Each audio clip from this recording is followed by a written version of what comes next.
Let's set the scene for the listener.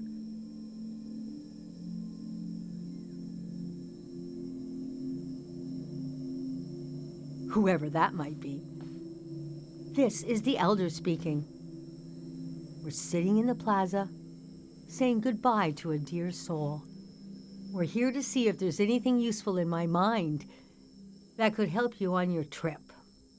A century's worth of memories, dreams, fantasies, visions, like a big, old, haunted library. When I die, this library will burn down. But which book should we check out first? I don't have all the answers, but I do feel the story of my life could help you understand what kind of world is out there. It's okay not to understand everything right away. The moment may pass before you've gotten a firm hold on it. But as long as you're there to witness it, to take it down in your journal, you and others to come will someday take the time to make sense of it all. Francis Cale, if you must know. You can call me Frank, or Elder, or the Elder, or Elder Frank. You know, whatever. I don't care. I was born on the ocean. My mother and father worked on a cruise ship, the short-lived but glorious watery republics. Floating cities.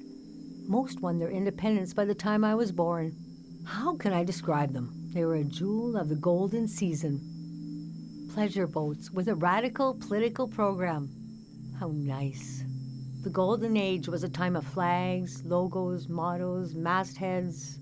My mom taught me to read them. She was the ship's philosopher. My dad was a recycling engineer. Recycling on the ship was a matter of life and death. We had to get the most out of every object and watt of energy.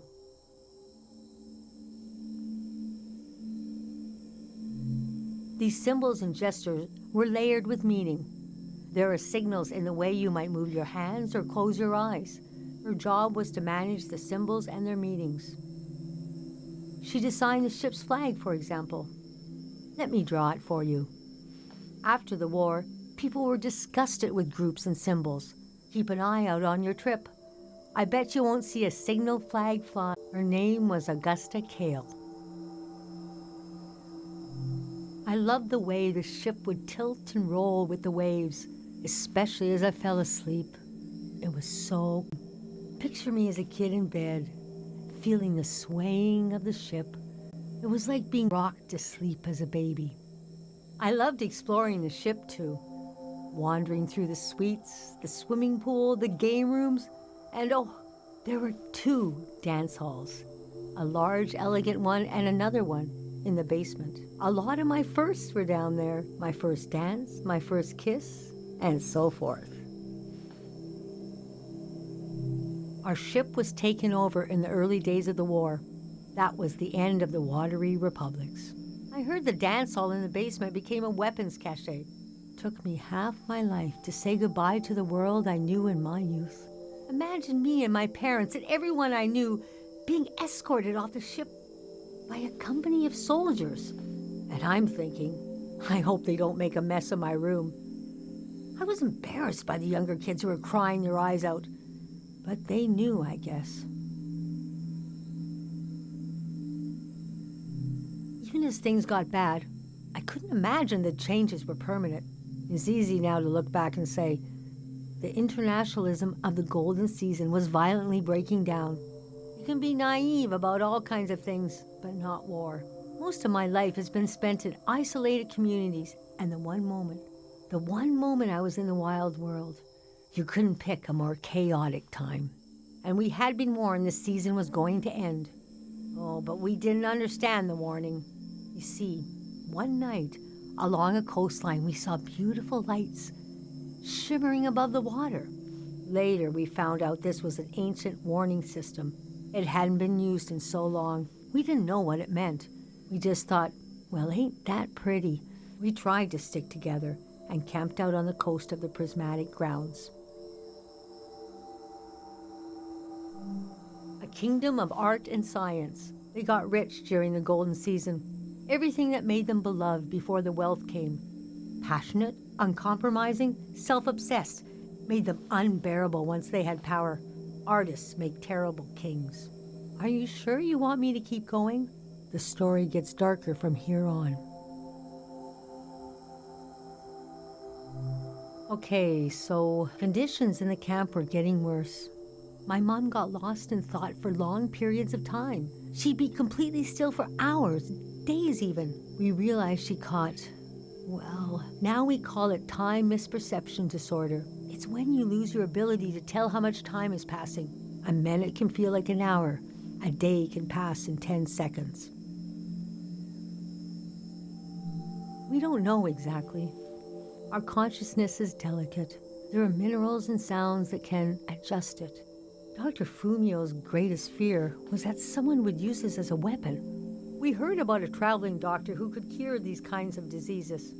I decided to go find him. I found out his name was Dr. Fumio, and he traveled with his son Lucio. People talked about him like he was a god. I described my mom's condition to Dr. Fumio. He said there was no cure yet, but there was a village high in the mountains. He thought it was high enough he'd have a better chance at treatment. Lower places are more dangerous. Valleys are the worst. He invited me to join them in going to the village, but I wanted to go back and get my parents and bring them with me. I packed my things and got ready to leave the next morning. At night, my mom came to me in a dream. She was standing in a field of flowers. I'd grown since I last saw her. We were the same height. She pressed a finger hard into my palm. She taught me gesture. I knew no matter what I did, I'd never see my... In the morning, I told Dr. Fumio I would follow him to Karo village. The next few weeks were very physically tiring, hiking, climbing.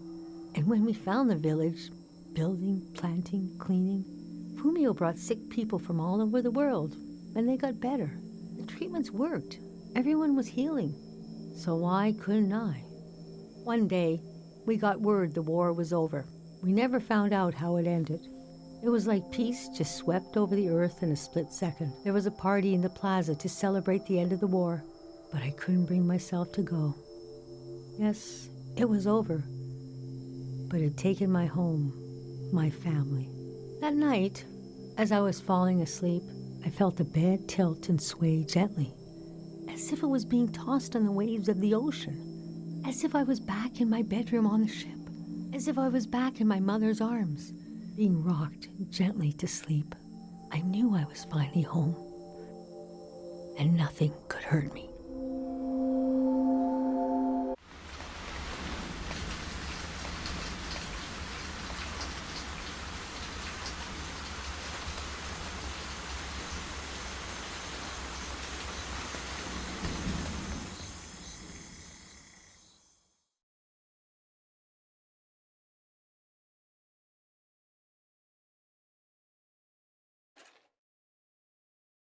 I imagined coming upon a place as hidden and singular as my own village.